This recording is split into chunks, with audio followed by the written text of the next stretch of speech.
Hello everyone, क्या हाल चाल है। बड़ा इंटरेस्टिंग सा सवाल आज करते हैं। क्वेश्चन में क्या पूछा गया है, बेसिकली क्वेश्चन नंबर 20 है लॉज ऑफ मोशन का। अ Batman deflects a ball by an angle 45 degree, right, without changing the initial speed. Basically initial speed आपकी 54 किलोमीटर्स पर आवर है। तो सबसे पहले तो 54 को मीटर्स पर सेकंड में कन्वर्ट कर लो, तो 54 इंटू 5/18, राइट, 18 थ्रीजा कितना आ जाएगा, 15 metres per second, 15 metres per second, right. What is the impulse imparted to the ball, right. तो अब मैं क्या कर रहा हूं, मेरे पास एक बॉल है, वो ऐसे जा रही थी और अब वो ऐसे चली गई, ऐसे डिफ्लेक्ट हो गई, राइट। और इन दोनों के बीच का एंगल कितना है, 45 डिग्री, राइट। तो सबसे पहले ऐसा कभी भी सवाल है तो कंपोनेंट्स में रिजॉल्व कर लो। यहां पर इसकी वेलोसिटी ऐसे थी, इसके दो कंपोनेंट्स बना लो, राइट। मान लो अगर ये थीटा है, राइट, तो ये दो कंपोनेंट्स क्या हो जाएंगे, v cos theta and v sin theta. यहां पर क्या हो जाएगा, मान लो इसको u मतलब v, यहां पर क्या हो जाएगा दोस्त, v cos थीटा, राइट। और यहां पर क्या हो जाएगा, v sin theta, v sin theta. इसी तरह से दोस्त अगर मैं इसका जाने वाली वेलोसिटी की बात करूं तो यहां पर इसके कंपोनेंट्स बना लो, तो ये हो जाएगा v sin theta, v sin theta, और इधर वाला कंपोनेंट क्या हो जाएगा, v cos theta, v cos theta. Ultimately मुझे क्या निकालना है, चेंज इन मोमेंटम, इंपल्स निकालना है ना, चेंज इन मोमेंटम मतलब M V minus M U, मतलब मुझे क्या निकालना है, एम वी माइनस यू।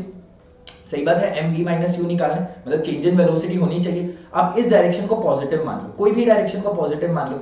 अब एक बार वर्टिकल मोशन पर ध्यान दो, वर्टिकल में v sin थीटा ऊपर, मतलब फाइनल वेलोसिटी भी ऊपर, v sin theta initial velocity भी ऊपर, तो मतलब ये दोनों तो चेंज इन वेलोसिटी जीरो हो गए, राइट। तो वर्टिकल मोशन तो यहां पर काम ही नहीं आएगा, बस हॉरिजॉन्टल काम आएगा। हॉरिजॉन्टल में भी सोचो क्या होगा, इसका जो फाइनल आंसर निकलता है वो निकलता है 2mv cos theta, right, 2mv cos theta. वो आप याद भी रख सकते हो, सोचो ना कैसे हो रहा है। अब mv माइनस mv, राइट। अब ये देखो, अगर मैं इस डायरेक्शन को पॉजिटिव मानूं तो मेरा क्या हो जाएगा, mv माइनस माइनस mv, तो मतलब 2mv।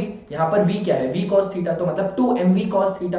तो फाइनली यही आपका आंसर आएगा, राइट। तो फाइनल आंसर कितना हो जाएगा, 2 इंटू एम कितना दे रखा है आपको, 0.15 इंटू v कितना निकला आपका 15, राइट। अब cos थीटा, अब cos यहां पर ये 45 था तो आपको 22.5 निकालना है, राइट। cos 22.5 आप कैसे निकालोगे, cos 2 थीटा से। cos 2 थीटा क्या होता है, 2 cos square theta minus 1, right. तो वहां से आपके पास cos 45 डिग्री की वैल्यू आ जाएगी। cos 45 डिग्री की वैल्यू आते ही बात खत्म। cos 45 डिग्री की आपकी वैल्यू आएगी 0.92 के आसपास, राइट। तो ये आप सॉल्व कर लेना, पूरा फाइनल आंसर आपके पास आ जाना चाहिए 0.14 के आसपास, 0.1 सॉरी, यहां से आपको सॉल्व कर लेना, जस्ट अ मिनट, राइट। यहां से आप सॉल्व कर लेना, आपका फाइनल आंसर आ जाना चाहिए 4.1415 के आसपास। So that will be your answer, right. इन सवाल में आपको ध्यान बस एक चीज देना है कि जो फाइनल होता है ना, मतलब इंपल्स होता है, वो होता है 2mv cos थीटा, राइट। अगर सेम वेलोसिटी से वो वापस चला जाए, लॉजिक आपको बताना चाहिए, राइट। अगर वेलोसिटी अलग दे दे तो आप वैसे भी निकाल सकते हैं, right. So that was it. I hope कि सवाल आपको समझ आया होगा। इस तरह के सवाल बहुत इंपॉर्टेंट होते हैं, and make sure to subscribe to the channel अगर अभी तक नहीं किया तो।